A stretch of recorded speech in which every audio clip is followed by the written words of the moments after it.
ازيكم يا حبايبي؟ عاملين ايه؟ يا رب دايما تكونوا في اتم صحة واحسن حال. انا عبير ودي قناتي، قناة اشهى الاكلات. ويلا ندخل على وصفتنا الحلوة دي ونصلي ونسلم على سيدنا محمد عليه افضل الصلاة والسلام. زي ما انتوا شايفين كده، دي ايه يا عبير؟ دي فراخ مشوية. دي فراخ مشوية. بس اللي عايز يتابعني للاخر ويشوف ايه الكارثة اللي حصلت في قلب الفيديو يتابعني لاخر الفيديو ويشوف ايه الاخطاء اللي حصلت في الفيديو. يلا بينا نسمي الله ونصلي على الرسول عليه افضل الصلاة والسلام. طبعا دي فرخة وصدر كده. يعني دي كده فرخة ومعاه صدر كبير كده. هعملهم النهاردة على الشواية. طبعا زي ما انتوا شايفين كده، انا عملت لهم الاول محلول النقع، وبعديها سبتهم بتاع ساعة كده. وبعد كده غسلتهم حلو قوي وسبتهم في مية نظيفة. وسبتهم في المصفى يتصفوا زي ما انتوا شايفين برضو كده.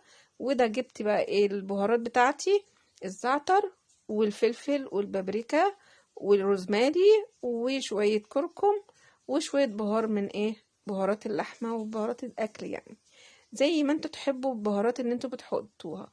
ودي ايه يا عبير؟ دي جوزة الطيب.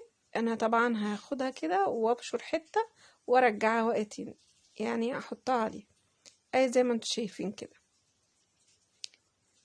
ولو عندك كوبيبة صيني هتحطي دي ايه معلقة كده صلصة، بتحطيها مع البصل وبشرت بصلتين زي ما انتوا شايفين كده.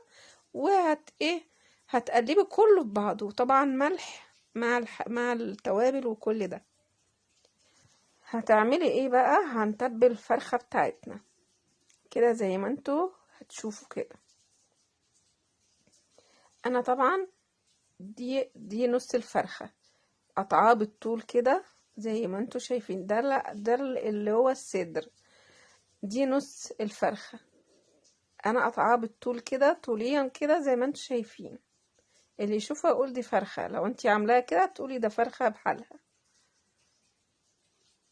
بنتعلم طبعا من المطاعم لما بيعملوا لنا الفراخ، كنا بنعمل فراخ وكده، كنا بنشوف الحاجات دي، فاحنا ايه بنتعلم. وطول ما احنا عايشين بنتعلم يا جماعة، والله بيفوتنا حاجات برضو بنتعلمها وطول ما احنا عايشين بنحب نتعلم برضو كده. انت زي ما انت شايفاها، انت كده تبلتها حلو قوي. بتنغزيها كده بالسكينة، وبرضو في فتحات بتحطي في قلبيها. طبعا دي انا كنت عاملاها بالليل، وعشان تبقى تاكل من الملح من التوابل والبصل وكله، بتنغذيها زي ما انت شايفة كده. انت بتعمليها من بالليل وبتعمليها ايه بتسويها تاني يوم بالنهار عشان يعني للغدا. فاللي عايز يعمل فراخ مشوية بجد اعمليها من بالليل كده. دي كده من بالليل كده انا طلعتها الصبح من التلاجة ونفضتها من البصل قوي قوي ومن الحاجة اللي فيها كلها، لان هي كده شربت البصل وشربت التوابل وشربت كل حاجة، فانا مش عايزة ايه البصل اللي فيها ده. تمام تمام. وايه نشوف بقى الكارثة اللي هتيجي بقى. طبعا دي شواية كهربائية يا جماعة. انا دايما يعني انا ما عملتش عليها حاجات كتير، يعني ممكن يكاد يكون ممكن تكون مرة او مرتين. بس انا بوريكم الخطأ اللي ممكن يحصل لأي حد.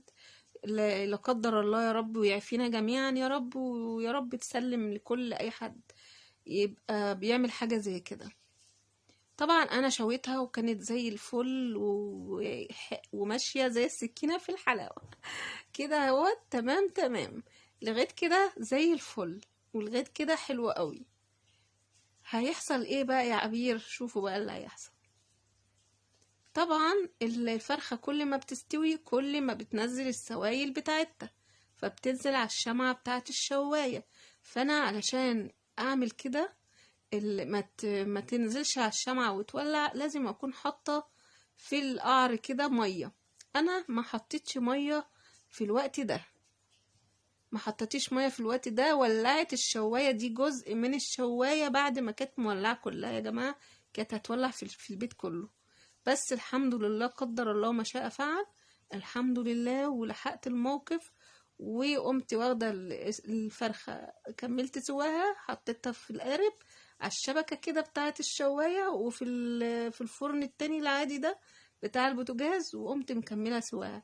ويا رب تحفظنا جميعا من أي شر، وده الخطأ الكارثي اللي ممكن كان يحصل لأي حد. يا رب يعافينا جميعا، وأقول لكم باي باي ومع السلامة. ادعوا لي دعوة حلوة من قلبكم.